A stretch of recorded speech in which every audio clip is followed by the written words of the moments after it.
All my dear student. So आज जो हम लोग टॉपिक स्टार्ट करने जा रहे हैं तो टोटल सस्पेंस बेस पर है। वो सब चीज़ें आपसे ही निकलनी चाहिए, आपसे ही मालूम पड़ना चाहिए। तो इस तरीके से हम लोग अपने टॉपिक की शुरुआत करने वाले हैं। तो before starting my topic I want to ask some questions, ठीक है? तो उसके आंसर्स आप लोग को देने हैं, देखते दे पाते हो कि नहीं।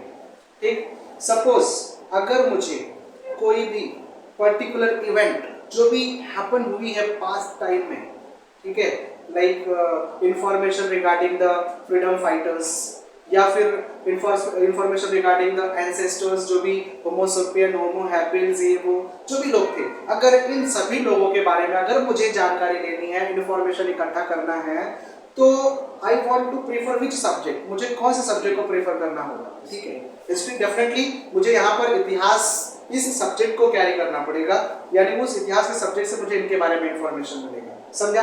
एज लाइक दैट कि सपोज अगर मुझे मैथमेटिकल कोई भी इंफॉर्मेशन चाहिए, लाइक मुझे नंबर रिगार्डिंग प्लस माइनस या फिर किसी के भी फॉर्मूलेज एंड ऑल जानना है मैथ्स के, तो उस सब्जेक्ट यानी उसके विषय में अगर मुझे इंफॉर्मेशन चाहिए तो वो मुझे कौन से सब्जेक्ट से मिलेगा? मैथ्स के फील्ड यानी मैथ्स सब्जेक्ट से मिलेगा, है ना, उस विषय से मिलेगा। तो as like that class here also कि suppose I want to be know some information about a climate condition, अगर मुझे किसी के क्लाइमेट कंडीशन के बारे में जानना है, सपोज उसकी फिजियोग्राफी, उसके ज्योग्राफिकल एरियाज के बारे में अगर मुझे जानना है, ठीक है, कि वेदर इट इज माउंटेन, ये माउंटेन है, प्लेट्यू है या डीप वैली है, समझा, इसके बारे में जानना है, या फिर मुझे समझो जानना है उसके एनिमल लाइफस्टाइल के बारे में, या फिर मुझे वहाँ की जो भी प्लांटेशंस है उसके बारे में जानना है, या फिर सेटलमेंट यानी जो भी ह्यूमन सेटलमेंट है उनके बारे में जानना है। तो अगर ऐसी कुछ, या फिर मुझे जो भी एस्ट्रोनॉमिकल जो भी ऑब्जेक्ट्स है लाइक स्टार्स के बारे में जानना, मून के बारे में, and whatever the things found below the earth surface यानी अर्थ के नीचे जो भी मिलता है उस सब चीजों के बारे में जानना है, तो ये सब जानकारी देने वाला भी एक सब्जेक्ट है, और उस सब्जेक्ट का नाम क्या है? ज्योग्राफी।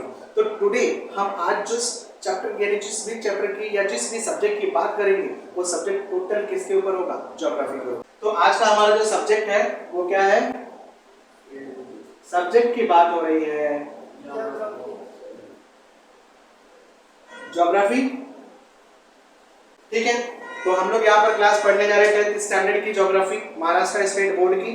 और जैसे कि आप लोग को ये बात बहुत अच्छी तरह से क्लियर है कि जो भी 10th स्टैंडर्ड की ज्योग्राफी है उसमें जो भी लेसन्स दिए गए हैं, ठीक है, तो उसमें सबसे पहला लेसन जो है आपके सामने रखा हुआ है वो है फील्ड विजिट, यानी एक टाइप का क्षेत्र अध्ययन है।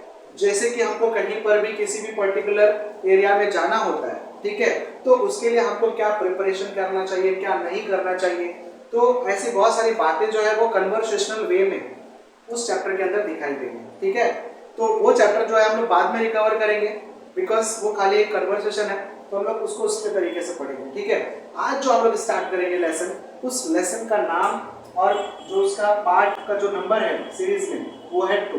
ठीक है, और नाम है उसका लोकेशन। क्या है? लोकेशन। क्या है?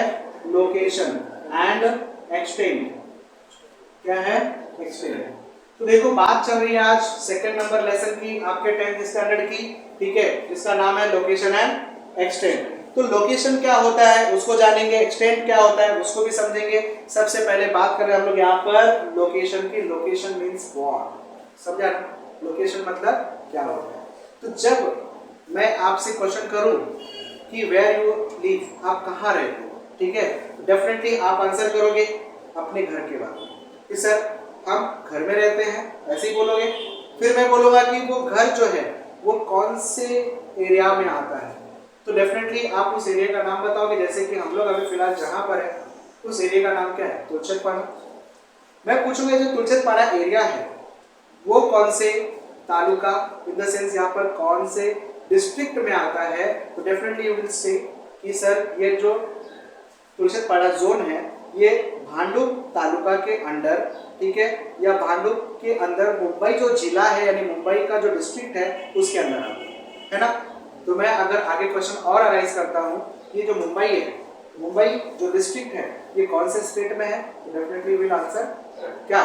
महाराष्ट्र। महाराष्ट्र। महाराष्ट्र ये किस देश में आता है? इंडिया। इंडिया यानी भारत देश में आता है, इंडिया में आता है। और इंडिया जो है वो कौन से कॉन्टिनेंट में? Asia continent. और ये ऐसे ही कॉन्टिनेंट्स को मिला के टोटल क्या बना हुआ है? अर्थ बना हुआ है। समझ में आया?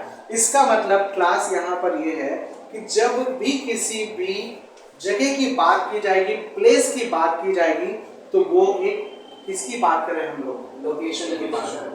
तो लोकेशन मीन्स व्हाट? पहले उसको समझो, ठीक है? तो location means the particular place, a particular place, ठीक है, सिचुएटेड ऑन एन अर्थ। किसके ऊपर?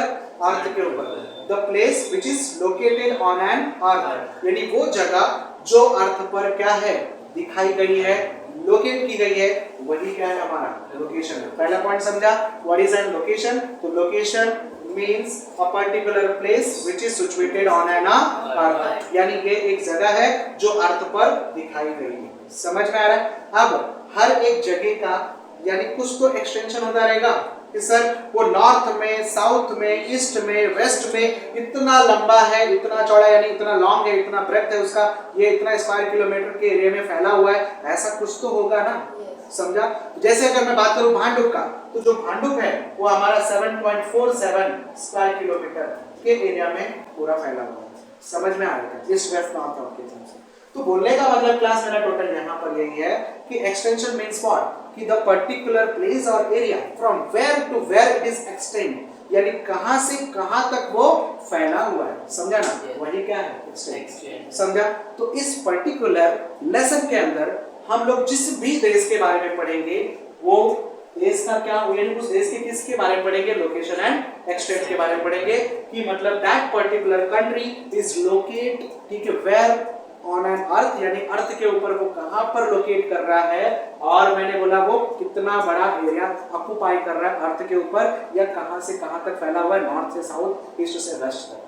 समझ में आ रहा है? तो टॉपिक का मींस क्लियर हो गया, location and extent, what we are going to study in this particular chapter. ये मालूम पड़ गया कि हम लोग उसके लोकेशन यानी वो कहां पर है वो देखेंगे अर्थ के ऊपर, और वो कहां से कहां तक फैला हुआ है अर्थ के ऊपर वो जानेंगे। इतना समझा? पूरा पॉइंट क्लियर? ओके, अब मैं कुछ क्लू बेस पर स्टार्ट करने जा रहा हूं कुछ पॉइंट्स को आगे चैप्टर को बढ़ाने के लिए। तो जैसे कि you are very well known, आपको बहुत अच्छी तरह से मालूम होगा इस बात, यानी ये बातें कि India is second largest populated country in the world, ठीक है, यानी जो भारत देश है वो हमारा कितने नंबर पर आता है पॉपुलेशन के मामले में? सेकंड नंबर पर आता है, ठीक है, ठीक। या फिर मैं ऐसा क्वेश्चन जनरेट करता कि world second world largest populated country in the world, ठीक है। फर्स्ट मैं ये क्वेश्चन कर रहा हूं आपके सामने, आप उसका आंसर दो कि second largest populated country in the world, which country? India. समझ में आ रहा है? वो देश कौन सा है? India. And first largest populated country? China. अब आपको तो पहला और दूसरा बेसिकली अक्सर याद रहता है बिकॉज आपने स्कूलिंग में पढ़ा है पहले से 9th वगैरह में, तो आपको फटाफट आता है, समझ में आ रहा है? इसका मतलब यहाँ पर first largest country in the world, populated largest country in the world China, second largest populated country in the world India. अगर मैं पूछूं third? America. Very good. Third largest populated country in the world America. Fourth one Indonesia. कौन है? Indonesia. कौन है? Indonesia. Fifth one Pakistan है। कौन सा है? Pakistan. Very good, very good. तो पांचवें नंबर पर कौन आता है? पाकिस्तान। और छठवें नंबर पर है कौन? ब्राजील। कौन है? ब्राजील। समझ में आ रहा है? तो टोटल 6 देश तक याद किया, बस हो गया, मुझे लगता है इतना इनफ इंफॉर्मेशन है। हाँ, नॉलेज पर्पस के लिए और भी रख सकते हैं, लेकिन 6 तक दिमाग में रखो, ठीक है। तो पहले नंबर पे किसको दिया? चाइना। दूसरे नंबर पे India, third one America, fourth one Indonesia, fifth one Pakistan, sixth one Brazil. Point समझा यहां तक? ओके, अब मैं बात कर रहा था यहाँ पर कि जिस तरीके से हम लोगों ने पॉपुलेशन के मामले में देखा, वैसे ही हम लोग इसके एरियाज के बारे में देख सकते हैं कि ये सर कितना स्क्वायर किलोमीटर तक, यानी सबसे बड़ा एरिया के मामले में अगर देखा जाए तो कौन है? तो सबसे पहले रशिया। कौन है? रशिया। पहले नंबर पे रशिया। पहले नंबर पे रशिया। समझदार। दूसरे नंबर पे चाइना। कौन? चाइना नहीं है, कनाडा है। कौन है? कनाडा। कौन है? कनाडा, ठीक है। दूसरे नंबर पर कनाडा है, और तीसरे नंबर पर आता है आपका चाइना। कौन आता है? चाइना। कौन आता है? चाइना। समझ में आ रहा है? और फोर्थ नंबर पर आता है आपका यूएस, यानी यूनाइटेड स्टेट, समझा, अमेरिका। और पांचवें नंबर पर आता है आपका ब्राजील। कौन आता है? ब्राजील। छठवें नंबर पर आता है ऑस्ट्रेलिया। कौन आता है? ऑस्ट्रेलिया। और सातवें नंबर पर आता है अपना इंडिया। समझ में आ रहा है? तो इंडिया अगर देखा जाए तो ज्योग्राफिकल एक्सटेंशन के मामले में कितने नंबर पर है? 7 नंबर पर। ब्राजील कितने नंबर पर है? फर्स्ट नंबर पर नहीं, ब्राजील की बात चल रही है। फिफ्थ लार्जेस्ट, ठीक है, फिफ्थ लार्जेस्ट मैंने बोला, यानी एरिया वाइज लार्जेस्ट कंट्री, ठीक है, कौन है? Brazil. And seventh largest area wise India. Point clear हो गया था? तो अभी तक मैंने आपको बात की कि पॉपुलेशन के मामले में और एरिया के, ठीक है। तो हम सबसे पहले अपने क्लू पॉइंट पर वापस आते हैं। सबसे पहला क्लू पॉइंट मैंने बोला second largest populated country in the world, which one? Canada. Second largest populated country in the world, India. India, समझ में आ रहा है? And it is famous for the spices, it is famous for the spices, it is famous for the spices. Text को close कर दो। तो यहाँ पर मैंने it is famous for the spices, यानी इंडिया जो है फेमस है किसके लिए? मसालों के लिए फेमस है। समझा? जैसे कि यहाँ पर इंडिया में जो आपका केरला है, तमिलनाडु है, ये सब जो राज्य है, समझा, दिस स्टेट्स, ठीक है, produced A1 qualities of spices, यानी A1 क्वालिटी के मसाले क्या करते हैं? लोग प्रोड्यूस करते हैं, उगाते हैं और अपने देश से फिर आउट कंट्री में भी क्या करते हैं? एक्सपोर्ट करते हैं। समझ में आ रहा है? समझा? तो मैंने बोला कि it is famous for the spices, यानी वो देश जो स्पाइसेस के लिए फेमस है, दैट कंट्रीज में उस देश का नाम क्या? इंडिया। समझा ना? And cricket is a popular sports here, ये वो देश है जहां पर क्रिकेट जो है सबसे पॉपुलर माना जाता है। वो देश कौन सा है? इंडिया। क्योंकि तुमने देखा होगा अक्सर कि छोटे छोटे गली कुच्चे में थोड़ी थोड़ी जगह भी अगर दिख जाती है तो वहां पर सब क्रिकेट खेलना चालू रहता है ओवर टाइम। समझा? वैसे माना जाता है कि अपना जो यानी जो नेशनल गेम है अपना, वो कौन सा? हॉकी माना जाता है। But in India it is used for beating someone, बराबर ना? इसका इस्तेमाल किसके लिए किया जाता है? लोगों को मारने के लिए। समझा? कहीं लफड़ा हो गया तुरंत हॉकी। समझा? लेकिन जब बात चल रही है यहाँ पर स्पोर्ट के मामले में, तो अक्सर आपने एक छोटे छोटे बड़े से बड़े लोगों को सबसे ज्यादा पॉपुलैरिटी में कौन से गेम को देखा है? क्रिकेट को देखा है। तो सबसे पहला पॉइंट यहाँ पर मेरा क्या था? Second largest populated country in the world is India. It is famous for the spices. Third one, cricket is a popular sports in India. तीनों पॉइंट इंडिया का क्लियर? पॉइंट समझा सबको? ओके, अब अनदर साइड की बात करता हूं मैं यहाँ पर, समझा ना? तो सेकंड साइड अपना है यहाँ पर कि सांबा डांस, ठीक है। Samba dance it is one of the form of dance, यानी ये एक डांस का रूप है। कौन? सांबा डांस, ठीक है। शोले में गब्बर जिसको बार बार पूछता था, अरे ओ सांबा, सरकार कितना इनाम रखती है? समझा? तो सांबा भी भड़क जाता था। यानी समझो कि स्टोरी कुछ घुमा रहा हो थोड़ा सा, वो पहले उस टाइम में तो उसको बताना पड़ता था, बार बार बताता था सर 50,000 रखी है, 50,000, सरकार 50,000 रखी है। समझा ना? फिर हंसा रहा पागल की तरह। लेकिन अब समझो कि वो स्टोरी कुछ ऐसी हो जाए कि गब्बर थोड़ा बुढ़ा हो गया, ठीक है, गब्बर थोड़ा बुढ़ा हो गया, और उसके बाद वो सांबा से पूछ रहा है। सांबा एकदम मस्त एंटीना पे बैठा हुआ, एकदम पहाड़ी के टेंगे पर, एकदम ऊंचाई पर, और सूर्य महाराज की पूरी गर्मी से बरसात कर रहे हैं उसके ऊपर, पूरी गर्मी। समझा? ये धूप में उसका दिमाग खराब हो रहा है। किसका? सांबा का। पसीना पोंछ रहा है बेचारा, और उसी में गब्बर आ जा रहा अचानक से, अरे ओ सांबा, सरकार कितना इनाम रखती है। अब मान लिया गब्बर बुढ़ा हो गया, तो अब सांबा थोड़ा रुआब दिखा सकता है उसको, बोले क्या कितने बजे कुछ काम धंधा नहीं क्या? बार बार एक ही चीज पूछते रहता है, कितना इनाम रखे, कितना इनाम रखे, कुछ काम नहीं है तो बोल, जाके अपना काम कर। बोल दिया 550 बार 50,000 इनाम रखे, तभी पूछते रहता है कितना इनाम रखे, कितना इनाम रखे। तो ऐसा गब्बर किससे पूछता था? सांबा से पूछता था। समझा ना? तो यहाँ पर बात चल रही है सांबा की। सांबा, समझा ना? It is one of the dance forms which is performed in Brazil, जो कहाँ पर परफॉर्म किया जाता है? ब्राजील में। समझ में आ रहा है क्या? तो मैंने बोला कि सांबा डांस, ठीक है, is one of the famous dance, ठीक है, और popular dance which is played in Brazil, जो कहाँ पर प्ले किया जाता था? ब्राजील। समझे ना? Samba dance it is famous for the Samba dance, it is famous for the Samba dance, it is famous for the Samba dance. समझा? पहला पॉइंट किस साइड का? ब्राजील साइड का, ठीक है। It is famous for, it is known as a coffee pot of the world, it is known as a coffee pot of the world, यानी Brazil को हम लोग विश्व का क्या मानते हैं? कॉफी पॉट मानते हैं। पॉइंट समझा मैंने क्या बोला? कि Brazil is known as a coffee pot of the world. Point समझा? Second point clear? एंड जैसे कि इंडिया में कौन फेमस? स्पोर्ट्स, क्रिकेट, यानी क्रिकेट इज स्पोर्ट फेमस है, as like that in Brazil football. समझा ना? ब्राजील में सबसे ज्यादा फेमस गेम कौन सा है? फुटबॉल है। समझा? वर्ल्ड में जितने भी बार वर्ल्ड कप हुई है उसमें एटलीस्ट 5 टाइम्स, समझा, 5 बार इन्होंने वर्ल्ड कप विन किया है फुटबॉल का। समझा? यानी मोर टाइम जो विनिंग नेशन है वो कौन बना? ब्राजील। समझा? तो football is an popular sports in Brazil. Brazil में सबसे फेमस स्पोर्ट कौन है? फुटबॉल है। समझ में आ रहा है? तो अब हम दोनों पॉइंट को बाइफरकेट करते हैं, ठीक है। अब फ्लैग की बात करें तो tricolour is a flag colour belong to the which country?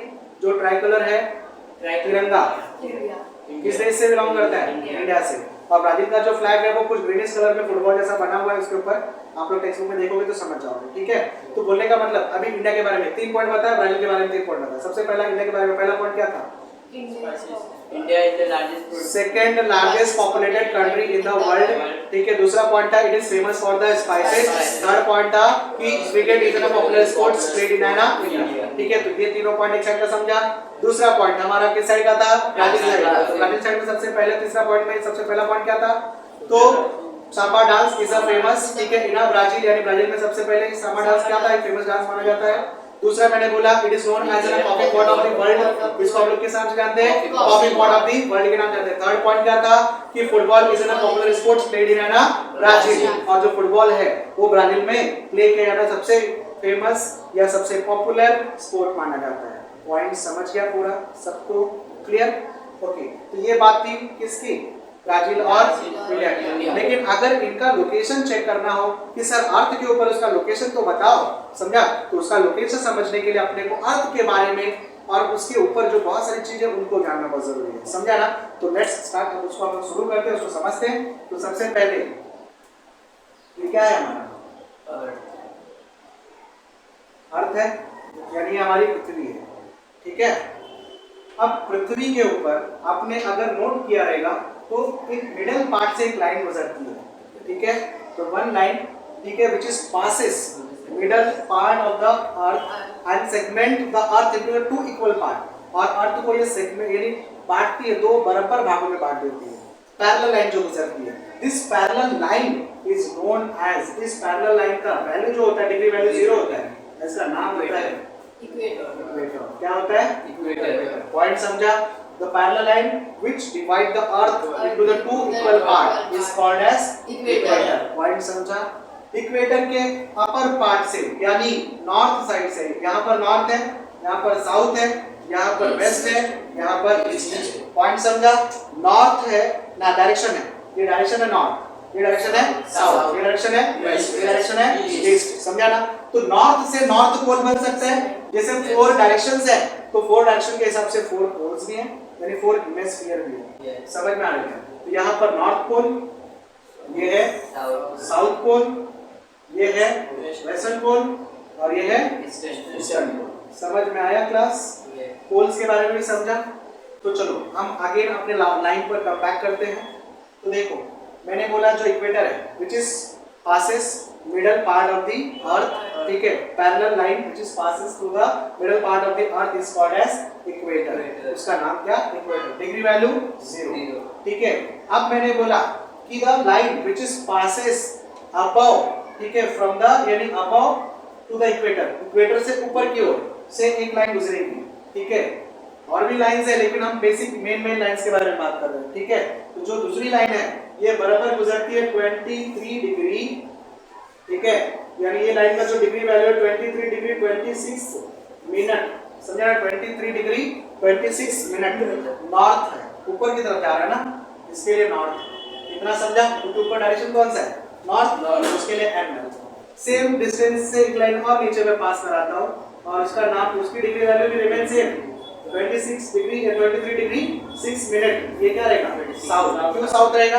ये नीचे की तरफ है, ठीक है। द लाइन व्हिच इज, मैंने बोला passes above from the equator, ठीक है, जो लाइन अबव द इक्वेटर है, समझा? उसका नाम जो है वो है ट्रॉपिक ऑफ कैंसर। क्या नाम है? Tropic of Cancer. पॉइंट समझ में आ रहा है? Tropic of cancer.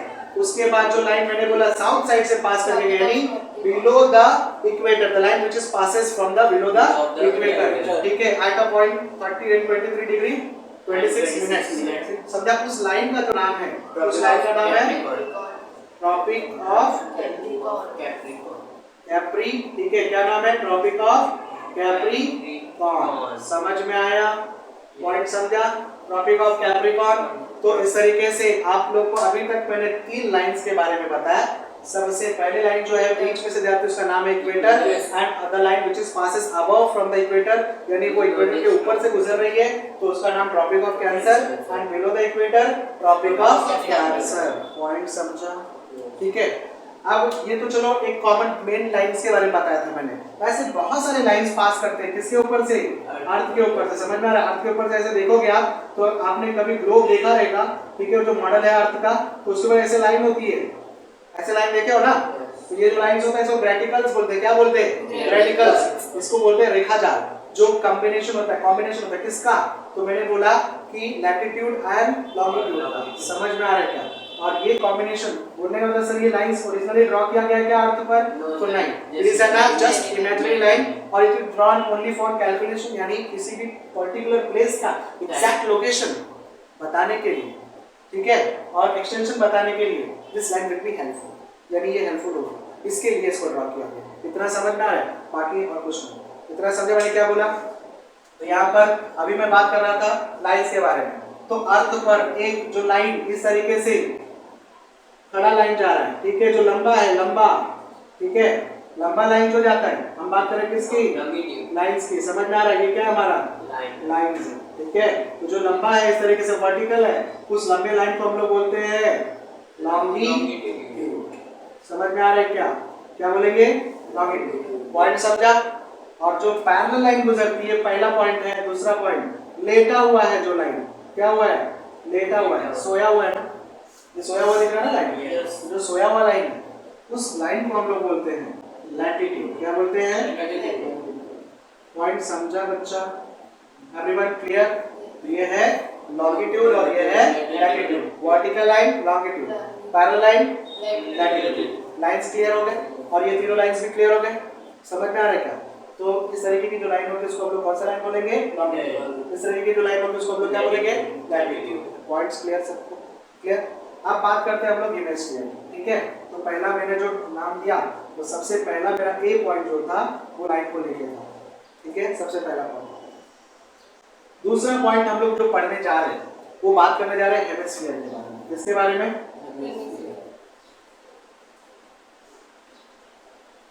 क्या है हेमिस्फीयर? हेमिस्फीयर बोले तो गोलार्ध, यानी गोले का आधा हिस्सा, समझे ना, आधे गोले का हिस्सा। तो आपने ये देखा कि जो इक्वेटर है ये गोले को दो भाग में बांट रहा था, एक ऊपर की तरफ और एक नीचे की तरफ। ऊपर वाला जो हिस्सा था उसको क्या नाम दिया? नॉर्थ पोल या फिर नॉर्थ हेमिस्फीयर। क्या नाम दे सकते हैं? North hemisphere. इसको नॉर्थ पोल बोलो, नॉर्थ बोलो, नॉर्थ हेमिस्फीयर बोलो, चलेगा। समझा? उस तरीके से नीचे का भी एक हिस्सा डिवाइड हुआ था, इसका नाम क्या था? सदर्न हेमिस्फीयर यानी साउथ हेमिस्फीयर। सदर्न हेमिस्फीयर भी बोलते हैं या फिर साउथ हेमिस्फीयर भी बोलते हैं। पॉइंट समझा यहाँ तक? ठीक उसी तरीके से मैंने बोला जब उसको इस साइड से अगर आप प्राइम मेरिडियन लाइन जो वर्टिकली पास करती है which divide the earth into two equal part, ये भी अर्थ को क्या करती है? वर्टिकली टू इक्वल पार्ट में डिवाइड करती है। तो उस लाइन का नाम क्या है? Prime meridian line. कौन सी लाइन? Prime meridian. ये प्राइम मेरिडियन लाइन के समझे ना कौन सी साइड में अगर बात की जाए, प्राइम मेरिडियन के राइट साइड की जो बात की जाए तो राइट साइड में जो पार्ट है उसको हम लोग वेस्टर्न हेमिस्फीयर बोलेंगे। लेफ्ट साइड में जो पार्ट है वो कौन सा है? Eastern hemisphere. इतना समझा? पॉइंट क्लियर है?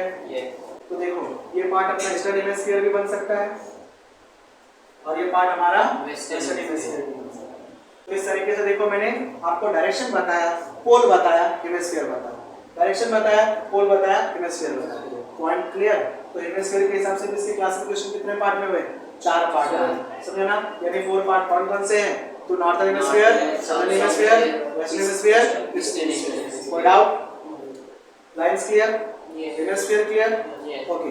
अब हम बात करते हैं यहाँ पर कि जो कॉन्टिनेंट, किसके बारे में बात कर रहे हैं? तीसरा कौन?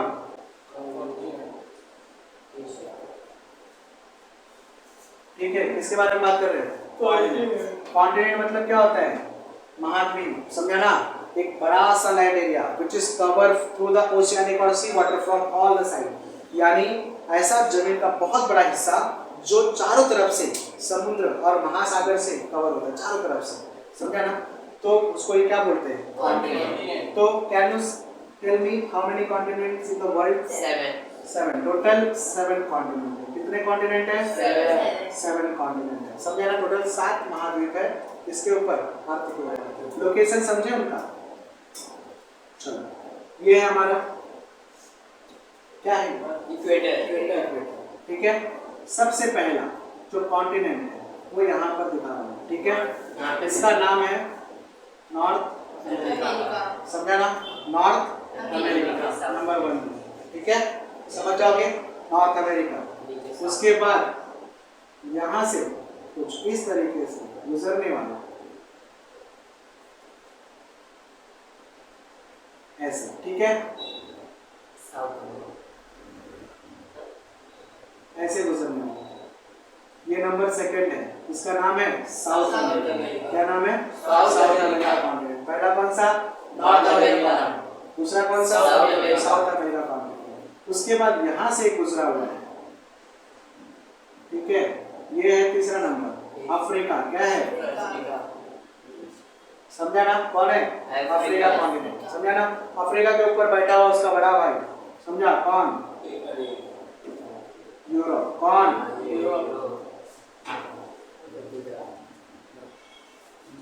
समझा ना? कौन है? यूरोप। कौन है? यूरोप। समझा ना? उसके बाद इन सबका सबसे बड़ा भाग कुछ इस तरीके से, समझा ना? कौन सा कॉन्टिनेंट है? एशिया है। समझ में आ रहा है कुछ? तो ये है अपना, ये कितने नंबर का हो गया? ये पहला, दूसरा और ये थर्ड, और ये है अपना 4, ठीक है। फर्स्ट, सेकंड, थर्ड, 4, ठीक है। और ये हो गया अपना 5th नंबर। कितना? 5th number. इसका नाम क्या? समझ में आ रहा है? उसके बाद 6 नंबर का कॉन्टिनेंट यहाँ पर मिलेगा। कौन मिलेगा? ऑस्ट्रेलिया। कौन मिलेगा? समझ में आ रहा? और एक लेटा हुआ है, समझा ना? 7वां नंबर का कौन? समझ में आ रहा है क्या? कौन है? एंटार्क्टिका। समझ में आ रहा है? तो टोटल 7 कॉन्टिनेंट समझे और पॉइंट पूरा क्लियर। ये टोटल 7 कॉन्टिनेंट्स है वर्ल्ड में, और इसके चारों तरफ बाकी सब क्या है? ओशियन। समझा ना? और सी। इतना क्लियर? अब बात करने की यहाँ पर सबसे इम्पोर्टेंट पार्ट ये है कि जो टोटल 7 कॉन्टिनेंट्स है वर्ल्ड के अंदर, तो क्या सबके बारे में हमको पढ़ना है? तो मेरा आंसर है नहीं, क्योंकि हम लोग 10th स्टैंडर्ड में तो कुछ लिमिटेड टॉपिक, जैसे कि आपने अभी थोड़ी देर पहले निकाला कि सर हम लोग इंडिया और ब्राजील के बारे में पढ़ना है, ठीक है। तो अब ये इंडिया और ब्राजील, ये दोनों जो है तो कौन से कॉन्टिनेंट में आते हैं, वो सबसे इम्पोर्टेंट बात है। तो जो इंडिया है हमारा, ठीक है, इंडिया, वो दिख रहा है ये वाला पार्ट, ठीक है। तो इस कॉन्टिनेंट में इंडिया मिलेगा आपको। कौन से? एशिया कॉन्टिनेंट में। और इस कॉन्टिनेंट में आपको कौन मिलेगा? पॉइंट समझा? ब्राजील किसमें? South America continent. कौन से कॉन्टिनेंट में? South America continent. समझ में आ रहा है? अब इसी में अगर मैं इस तरीके से ऐसे मार दूं और इसके बाद मैं इसको हेमिस्फीयर के बेस पे बता दूं, हेमिस्फीयर यानी ये नॉर्थर्न हेमिस्फीयर हो जाएगा, ये सदर्न हेमिस्फीयर, ये वेस्टर्न हेमिस्फीयर और ये ईस्टर्न हेमिस्फीयर, ठीक है। तो अगर हम बात करें कि जो एशिया है, ठीक है, या फिर जो हमारा इंडिया है, वो कौन से हेमिस्फीयर में आ रहा है? इसको पूरा नॉर्थ में आ रहा है क्या? पूरा नॉर्थ में आ रहा है क्या? अगर आप इस लाइन के अकॉर्डिंग देखोगे तो नॉर्थ में, ठीक। लेकिन अगर आप प्राइम मेरिडियन लाइन के अकॉर्डिंग देखोगे तो वो ईस्ट में। देखो ना, ऐसे 4 पार्ट में डिवाइड है ना, ऐसे ऐसे, समझा ना? तो हम बात करें कौन सा लोकेशन? इस लोकेशन। तो ये जो लोकेशन है ये हमारा कौन से हेमिस्फीयर में दिखाई दे रहा है? नॉर्थ में भी दिखाई दे रहा है सर, और ईस्ट में भी दिखाई दे रहा है। इसका मतलब नॉर्थ ईस्ट हेमिस्फीयर में होगा वो, है ना? समझा? उस तरीके से अगर ब्राजील की बात की जाए तो ब्राजील का थोड़ा सा हिस्सा देखो नॉर्थ में चला गया, और मोस्ट ऑफ पार्ट इसका किसमें? साउथ में। समझ में आ रहा है? तो ऐसा बोल सकते हो कि some part of the Brazil lies in the north, ठीक है, hemisphere, and most of part of it is in the south, ठीक है, हेमिस्फीयर। इतना समझा? तो चलो वो सब पार्ट अपन देखेंगे। फिलहाल के लिए अब उसमें से मैं सबसे पहले एक कंट्री के बारे में निकालने जा रहा हूँ, और वो है हमारा इंडिया। समझ में आ रहा है? तो अभी तक का जितना भी पॉइंट समझा सब पूरा क्लियर हुआ?